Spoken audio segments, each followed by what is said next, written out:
سلام من الفيديو نبتاع مزارب زلو إيرترا سقوم توسيرا نتبالي زركب إيرتراويان صوتنا إثيوبيا مركب حسكم ما لهم تتحيز على نوالو كمون فيدريشن كوع سجر إيرترا بزلوم على حدا متن قاطع هاي بالله زالوك مع أنت قلت هجروا فيدريشن كوع سجر إيرترا حدا من أختم محل عليه فمالو تيستا استيلا أوه ماي جاد أوه ماي جاد استيلا أزيد من كلتون حدش حبرت تعطي زلكم قرب الله صعب مدة فيديو تحبركم مصنع فيديو زين كل سكوت أسئلة زلوا كلهم لكم قال كيترسعوا سنة من كتر أشوف تدخلت كلام فيديونا بزع ساعات كابي إثيوبيا سمع حبرت على بزع إيرترا بزع ساعات إثيوبيا كبيد سجات كم زغنة النازر بيزر كبزلوا أسكي قتلنا نسمعه مرحتي بلصقنا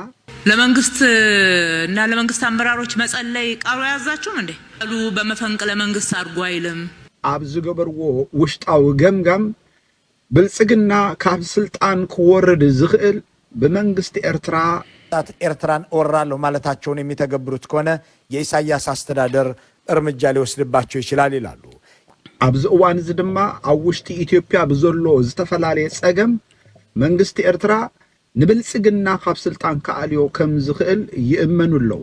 አዳነች አበቤ መጀመሪያ ተዛርበቶ ንስማዕዮ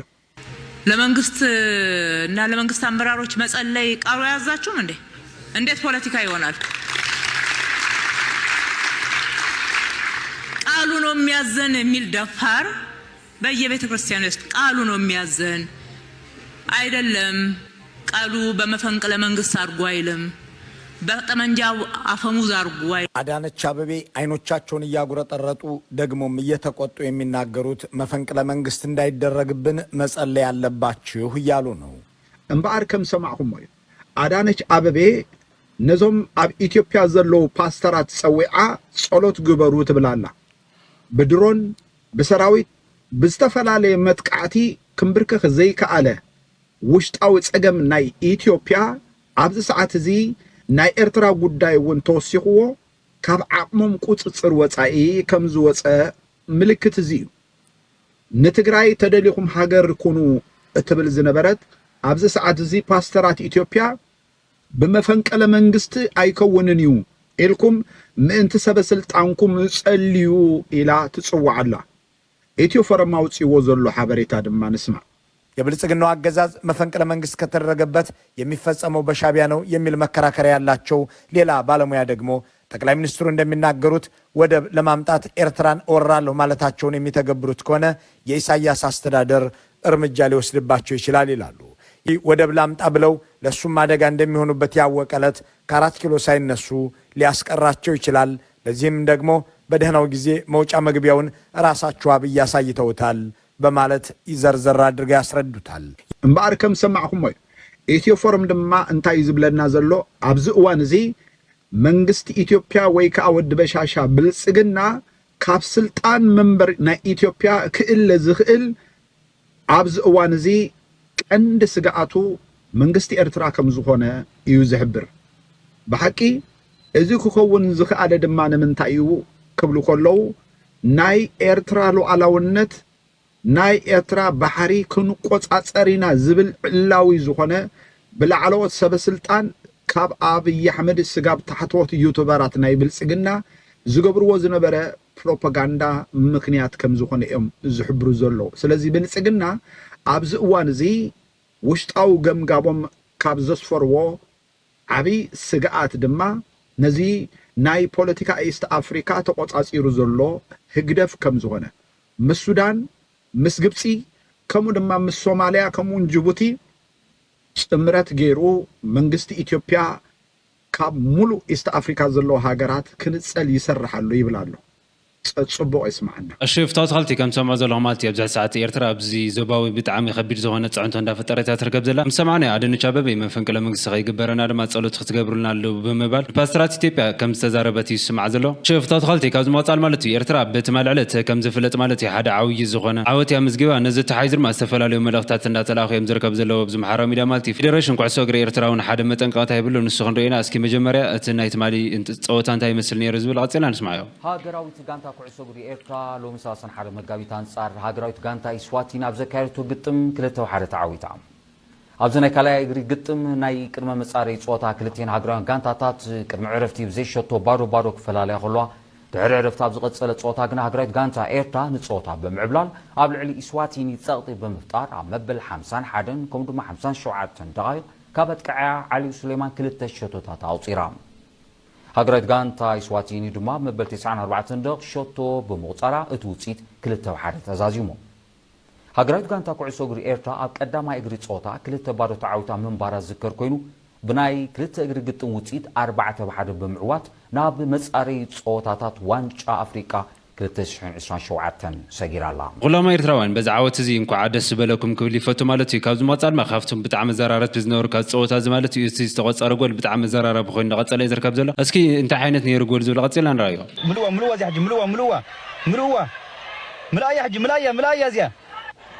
تيستا استيلا اوه ماي جاد استيلا اوه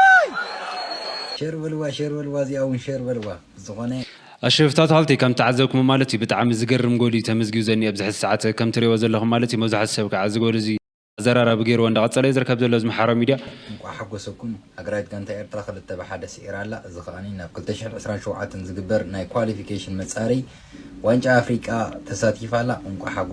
حقوسكم ازيات صبوت قول ازيت صبوت ازيت صبو عوت سلازي شيربل وانزي اول ثانك يو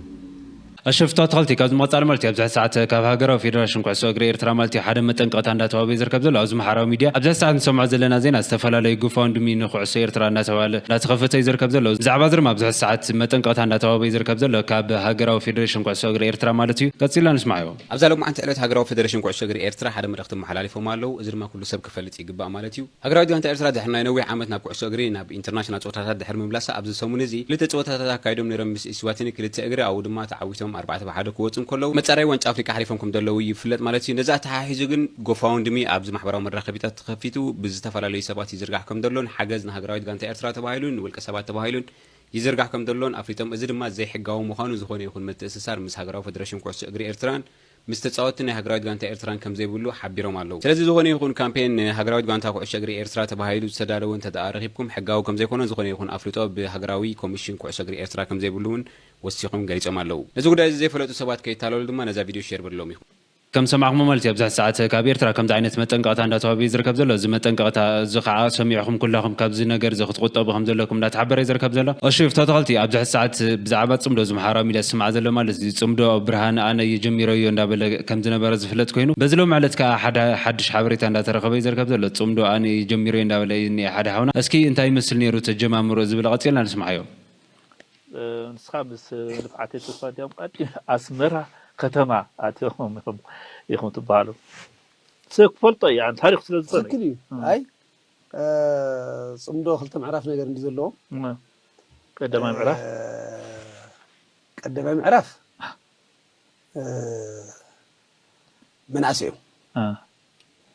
መናእሰይን ለኾነ ብቻ ናይ ትግራይ መንገዲ ትክክል ይኮነ ዝብል ሓይሊ ዝነበሮ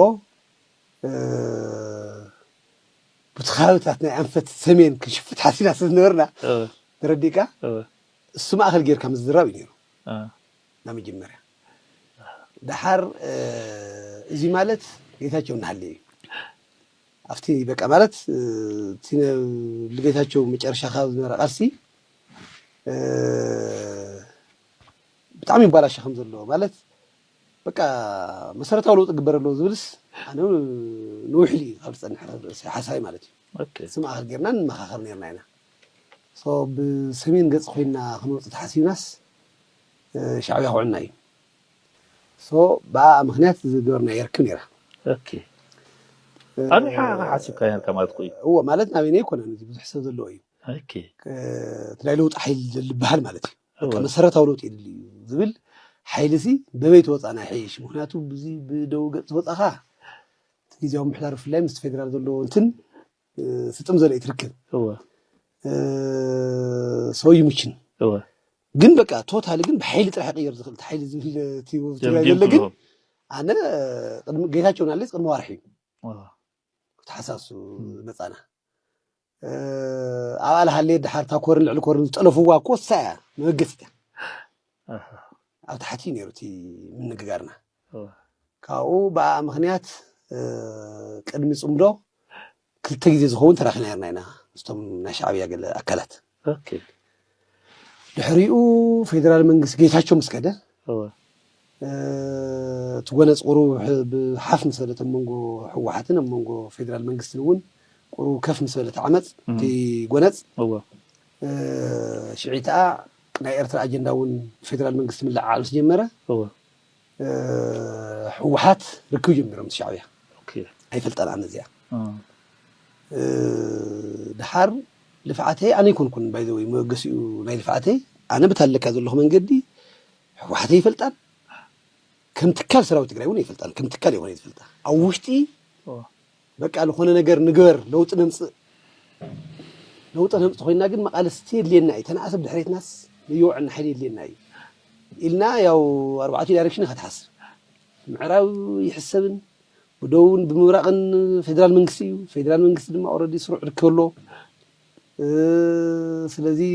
በየገርና እንትን ክንብል ይኺደና ሶላው በቃ ኢሮፓት ካብስ በቃ ተናእሰ ናቲ ቃልሲ እንትን ንቀይሮ ዓይነት እዩ ነይሩ ትናትና ኢንቴንሽን እምበር ብዙሕ ኣርሚ ፈጢርና ምስ ቲዲኤፍ ተዋጊእና ናይ ትግራይ ሓይሊ ምቕያር ኣይኮነን ግን እቲ ሓሳብና ሰራዊት ትግራይ ክዕድጎ እዩ ትግራይ ክዕድጎ እዩ ሶ ኣብ ውሽጢ እውን ዓመፅ ክላዕል እዩ ዝብል ሓሲብና ግን ድማ ብውሽጥን ብደገን ከይንውቃዕ ላፍቲ ኢሮፕ ካብ ተታሕቲና ሰነርና ማእገርናስ ለየውዕና ሓይሊ ክኸውን ኣለዎ ሻዕብያ ድማ ምስ ሕወሓት ፅቡቅ ኣይኮነን ስለዚ እዚኣ ኢልና ሰባት ርኢኽና ደገ ዝነበሩ ሰባት ገለ ርኢኽና እዚኣ ዝጀመርና ነይራ እዚኣ እታ እንትን ድሓር ብዛብ እዚኣ እኒኣ ርክብ ይጅምሩ እሞ ሓደ ናይ ኤርትራ ሰብ ደው ኢሉስ ነብራህ ትኽእሉ ማለት ክዛረብ ሕዝቢ ግልፂ ማለት እዩ ነብራህ ትኽእሉ ዝተራኸበና ትኽእል ዶ ኢለኒ ኦኬ ክጥይቆ ፈቃደኛ ትኮይኑ ፀሊም የብሉን ኢሎ ድሓር ነብራህ ትኽእሉ ይጥይቆ ከምዚኣ ከምዚ ኢሉ ከለዉ ኢሎ ኦኬ ይብለኒ ደስተኛ ይብለኒ ካስልኪዎ ብዚኣ ይራኸቡ ድሓር ኣብርሃ ተኽእሉ ምፀና ይብልዎ ኦኬ ካሳ ክመፅእ ከሎ ምስኡ ምፃ ይብልዎ ድሓር ሽፍታ ተኸልቲ ካብዚ መፃል ማለት እዩ ናብቲ ናይ መወዳእቲ ሓበሬታና ንሰገር ከለና ኤርትራ ኣብዚ ሰዓት ስጉም ተወሲዳ እንዳተባሃለ ዝርከብ ዘሎ ዝተፈላለዩ ሓበሬታታት እውን እንዳተሰሚዖም ዝርከብ ዘሎ እስኪ ሚኪ ትግራይ ሒዝዎ ዝወፅእ ሓበሬታኒ ቀፂልና ንስማዕዮ እዛ በጃት ዶ ገለ ትብል ሃገር ተምፅኦ ዝነበረ ተፅዋራት ንትግራይን ንኤርትራን መጨፍጨፊ እዛ መርከብ እዚኣ ናይ ኢትዮጵያ ኣብ ሆርሙዝ ዝበሃል ባሕሪ እቲ ናይ ኢራን ሃገር ንእስራኤልን ናይ ኣሜሪካን ተንቀጥቅጥ ዘላ ሃገር ኢራን ኣብ ናይ ትግራይ ጀነሳይድ ተሳቲፋ ጀነሳይድ ኣብ ህዝብና ዝፈፀመት ሃገረ ኢራን ኣብ ሰዓት እዚ ግን እቲ መርከብ ኣፅዋራት ናይ ድሮናት ሚሳኤላት ሒዙ ዝነበረ ኣብ ሆርሙዝ ናብ ኢትዮጵያ እንተይመፀ ተታሒዙ ኣሎ እዚ ከዓ ንሕና ንኣና ዓብይ ዓወትን ዓብይ ዕድልን ሂውና ኣሎ ስለዚ ናይ ኢትዮጵያ መርከብ ኣፅዋራት ተሸኪማ እናመፀት ኣብ ሆርሙዝ ዝበሃል ባሕሪ ጠጠው ኢላ ኣላ እዚኡ ከም ኢንፎርሜሽን እየ ዝወኩም ዘለኹ ካብዚ ወፂአ ቀፂልና ናብ ሳልሳይ ነጥብ ክፈልቶ ኣለኹ ኤርትራውያን እታ ናይ ኢትዮጵያ መርከብ ሒዝኩማ ኣለኹም ተታሒዛ ኣላ ኣብ ሆርሙዝ ዝበሃል ናይ ኢራን ሒዝዋ ኣሎ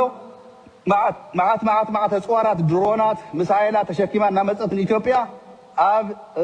ኢራን ሃገረ ኢራን ሒዛት ኣላ ዘውኒ ኣፅዋራት ካነየ ወይ ብኤርትራ ጌርና ናባና ክተርክበና ክንፅዕር ኢና በቃ ሒዚ ንሕናማ ምስ ኢራን ይኹን ምስ ሸይጣን ይኹን ምስ ገለ ይኹን ክንስለፍ ኢና እዚ ኣፅዋራት እዚ ምሳኤላት እዚ ኢራን ንኣና ክትበና ንሕና ጎስጓስ ንገበረሉ ብኤርትራ ጌርና ከዓ ናብ ትግራይ ክነምፅኦ ሓቢርና ንፃዓርለኩም ንኣብይ ኣሕመድ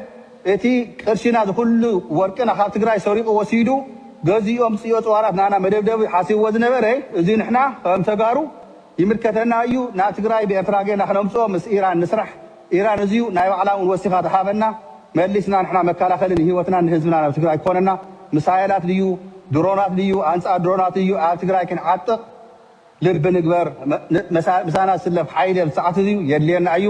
ስለዚ እዚ ኢትዮጵያ እሺ ከም ሰማ ዘለኹም ሚኪ ትግራይ ኣብዚ ሰዓት ሒዙ ወፂኡ ዘኒአ ሓበሬታ ማለት እዩ ዝተፈላለዩ ማሕበራዊ ሚድያታት እውን ንስማዕ ዘሎ ሓበሬታ ኢትዮጵያ መርከብ ኣፅዋራት ፅዒና ትመፅእ ነበረ ኣብ ሆርሙዝ ከም ተታሕዘት እናተሓበረ እዩ ዝርከብ ዘሎ እሺ መፍታው ተኸልቲ ናይ ልምዲ ነበረ ሓበሬታት እዚኦም ካልኦት ነይሮም ኣብ ቀፃሊ ብሓድሽ ሓበሬታ ሳንረኽብ ቅድሚ እዚ ቪድዮ ዝመፃኹም ኩላኹም ላይክ ምግባር ከይትርስዑ ሰሰናይ ፅቡቅ ይስማዕና